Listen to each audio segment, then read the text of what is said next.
Okay, well, we did how we decide if cornfield is ready to harvest, and now it's time to do bean. It's not really super windy today. I'm gonna have a little bit of an issue with the peg leg, but we're gonna make it work. It's gonna be fine. So here we go. I'm also not going to go super far into the field because I don't want to fall and get stuck. So things are great.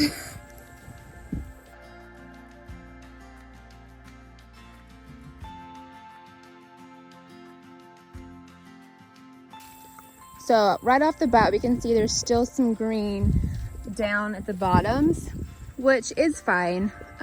It depends on how much.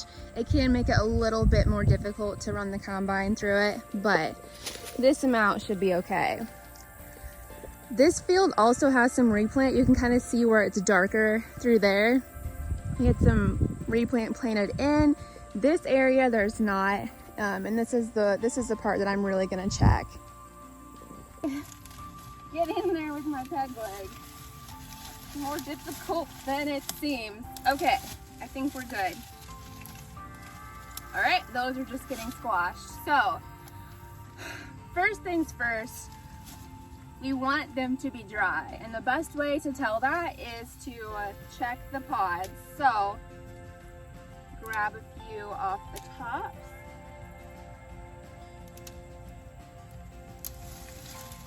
Get a little closer here for you. Okay, so first we're going to check these pods. It's blurry for some reason. There we go. Well, that didn't make it better. So we want when we open them up, we want them to kind of snap, so. All right, so the ones on the top, the pods seem to be doing good. Set those others down. And then we open it up, we got the little beanies in there. And then we're gonna do man, this peg leg is not making things easy. We're gonna do the bite test. So we're literally just going to bite on them. I like soybeans, so I eat them. And you want them to have like a really satisfying crunch. So still a little chewy on top. The real test, they can be dry on top because they're gonna dry off on top first. You want them to be crunchy at the bottom. So I'm gonna go back in there. I already know just based off of the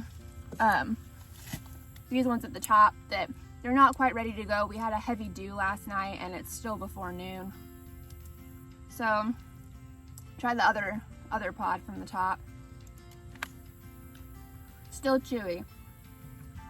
So normally if I pulled them off the top and I did that, like they're that chewy, I'm just gonna be like, okay, I'm gonna come back later. But for the sake of this video, I will come back and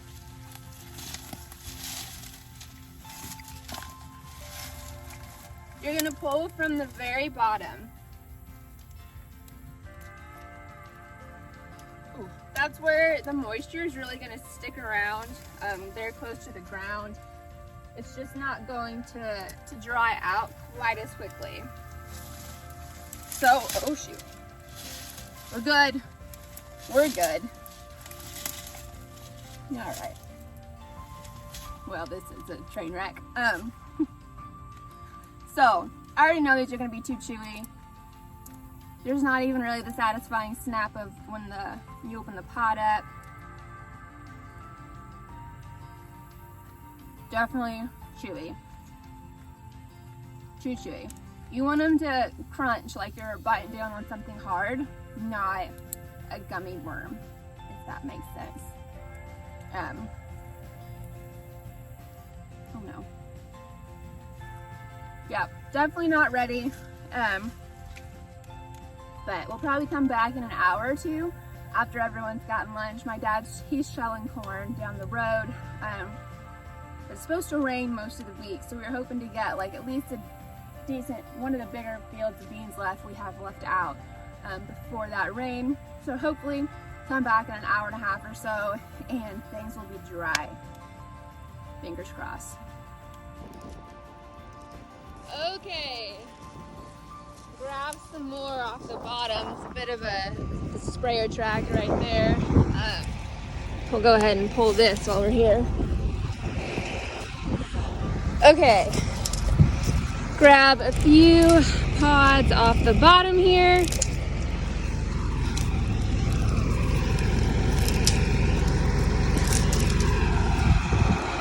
And head back to the tractor before the combine gets to me.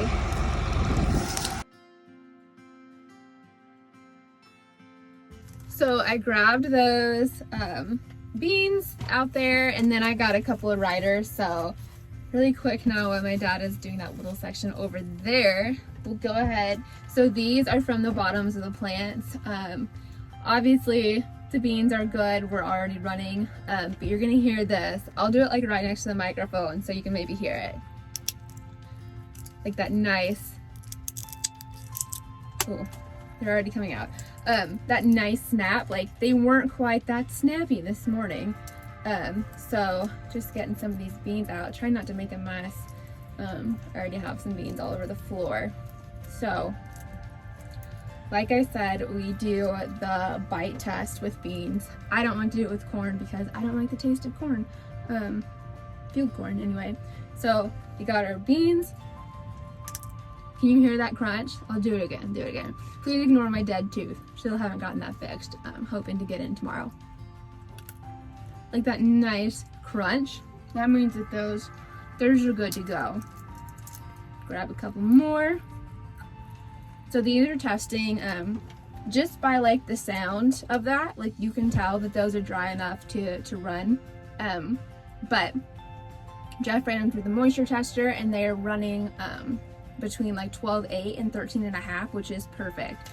So making pretty good progress on this field, and these are good to go. All from the bite test. So that is how we tell when a field is ready to go. Also, you want to get those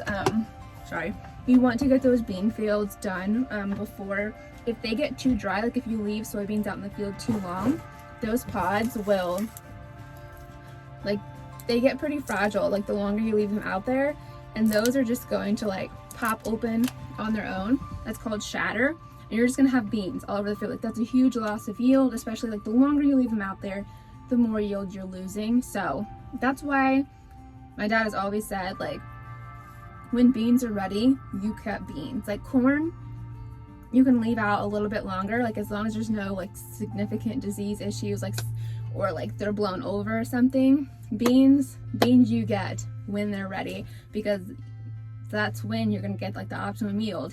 And I mean, what are we doing out here if we're just willy-wagging our way for low yields? Like, no thank you. That did not make any sense at all. I need some caffeine. But if you have any more questions on why we choose bean fields, let me know. Yeah.